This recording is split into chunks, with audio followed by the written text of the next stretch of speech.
পড়ার বিষয় পক্ষ থেকে বলছি, তোমরা যারা ক্লাস 10-এ পড়ো এবং তোমাদের ইতিহাসের যে প্রথম অধ্যায় অর্থাৎ ইতিহাসের ধারণা, এই চ্যাপ্টারটা যে বিগত বছরের অর্থাৎ এই সিলেবাস ও প্যাটার্ন 2017 সাল থেকে চালু হয়েছিল।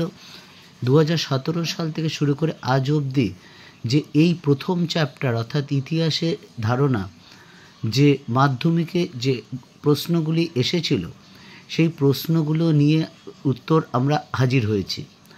কাজেই এই ভিডিওটি তোমাদের কাছে খুবই গুরুত্বপূর্ণ।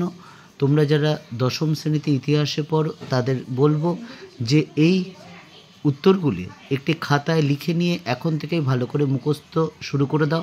আর কিছুদের মধ্যেই তোমাদের ফার্স্ট ইউনিট পরীক্ষা হবে। তা যাই হোক, এই কোশ্চেনগুলো কিন্তু তোমরা অবশ্যই পড়ো এবং আমরা নিয়মিত তোমাদের অধ্যায়ভিত্তিক যে মাধ্যমিকের কোশ্চেন বা যে গুরুত্বপূর্ণ 4 নম্বর বা 8 নম্বরের প্রশ্ন উত্তর, সেই উত্তরও কিন্তু দিয়ে দেবে এবং সবচেয়ে বড় কথা, আমরা সেগুলো কিন্তু বুঝিয়ে দেব। কি 2 নম্বর হোক, কি 4 নম্বর হোক, কি 8 নম্বর হোক, একটা জিনিস মনে রাখো, আমরা বুঝিয়ে দেব, আমরা রিডিং পড়ে দেবো নয় কিন্তু। অর্থাৎ অনেক জায়গায় দেখি যে নোটটা কিন্তু রিডিং পড়া হয়, আমরা কিন্তু পড়ার বিষয়ের পক্ষ থেকে আমরা সেটা করব না। তোমাদের নোটটা বুঝিয়ে দেবো, কারণ আমরা বিশ্বাস করি তোমরা যদি নোটটি আত্মস্থ করতে পারো অর্থাৎ বুঝতে পারো, তাহলে সেটা কিন্তু আয়ত্ত করা বা মুখস্থ না করলেও চলে, সেটা কিন্তু লেখা যায় এবং ভালো নাম্বার পাওয়া যায়। যাই হোক, কথা না বাড়িয়ে আমরা শুরু করি। এবং এই প্রসঙ্গে বলে রাখি, আমরা এইবারও তোমরা দেখে নিও ইতিহাসে সাজেশান দিয়েছে কি পরিমাণ কমন এসেছে, বা আমরা বিগত বছরের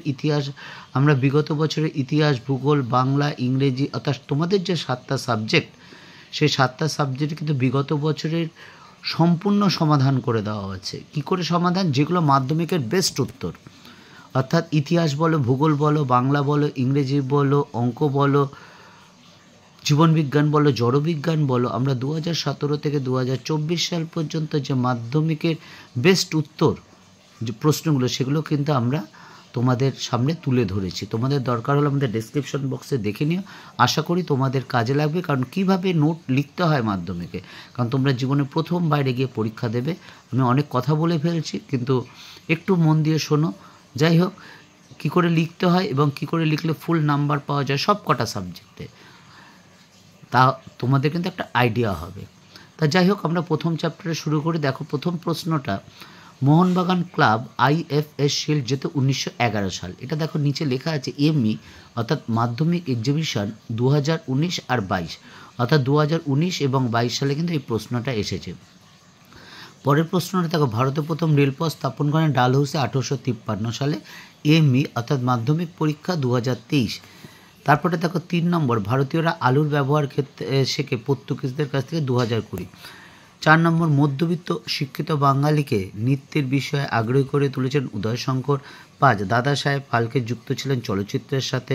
6, সত্যজিৎ রায় যুক্ত ছিলেন চলচ্চিত্র ইতিহাসের সাথে বা শিল্পচর্চার ইতিহাসের সাথে। 7, রেশম আবিষ্কৃত হয় চীন দেশে। 8, নিষিদ্ধ শহর বলা হয় লাসাকে। 9, ভারতে প্রথম কামানের ব্যবহার হয় পানিপথের প্রথম যুদ্ধে 1526 সালে। 10, letters from a father to his daughter গ্রন্থটির লেখক হলেন জওহরলাল নেহেরু। তার 11, রাচেল কার্সন যুক্ত ছিলেন পরিবেশের ইতিহাসে। 12, বিশ্ব পরিবেশ দিবস পালিত হয় 5ই জুন। 13, নদিয়া কাহিনী গ্রন্থটি শহরের ইতিহাসের অন্তর্গত নয়, এটি স্থানীয় ইতিহাসের অন্তর্গত। 14, ভারতে ফুটবল খেলা প্রবর্তন করে ইংরেজরা। 15টা দেখো, বিপিনচন্দ্র পাল লিখেছেন 70 বছর, এটা আত্মজীবনী তার। 16, সোমপ্রকাশ পত্রিকার সম্পাদক হলেন দ্বারকানাথ বিদ্যাভূষণ। 18, জীবনের ঝরাপাতা হলো একটি সাপ্তাহিক পত্রিকা। 19, বিপিনচন্দ্র পালের আত্মজীবনী গ্রন্থ হলো 70 বছর। দেখ, এটা 17, 2020 এবং 2023 সালে এসেছিল। 20 নম্বর, বঙ্গদর্শন সাময়িক পত্রটি ছিল একটি মাসিক পত্রিকা। 21 নম্বর, সোমপ্রকাশের প্রকাশনা সাময়িকভাবে স্থগিত রাখা হয় 1878 সালে, অর্থাৎ ভার্নাকুলার প্রেস অ্যাক্ট বা সংবাদপত্র দমনমূলক আইনের মাধ্যমে এই পত্রিকাটা কিন্তু সাময়িকভাবে বন্ধ করা হয়। 22, রাইটার্স বিল্ডিং গথিক স্থাপত্যের উদাহরণ। 23 নম্বর প্রশ্ন দেখো, বঙ্কিমচন্দ্র বঙ্গদর্শন পত্রিকার সম্পাদনা করেছিলেন 4 বছর। 1872 থেকে 76 পর্যন্ত। 24 বঙ্গদর্শনের প্রথম সম্পাদক হলেন বঙ্কিমচন্দ্র চট্টোপাধ্যায়। 25 দাদা সাহেব ফালকে যুক্ত ছিলেন চলচ্চিত্রের সাথে। 26 উপেন্দ্রনাথ ব্রহ্মচারী যুক্ত ছিলেন বিজ্ঞান প্রযুক্তি ও চিকিৎসা বিদ্যার ইতিহাসে। এবং লাস্ট প্রশ্ন, নদিয়া কাহিনী গ্রন্থটি লেখেন কুমুদরঞ্জন মল্লিক। এই ছিল তোমাদের যে ইতিহাস দশম শ্রেণীর প্রথম অধ্যায় অর্থাৎ ইতিহাসের ধারণা, এর অবজেক্টিভ প্রশ্ন উত্তর যেগুলো 2017 সাল থেকে এসেছে। কাজেই এইগুলো একটু তোমরা খুব ভালো করে পড়ো, প্রত্যেকটা ভালো করে পড়ে এখন থেকে তোমরা খাতায় নোট ডাউন করে নাও।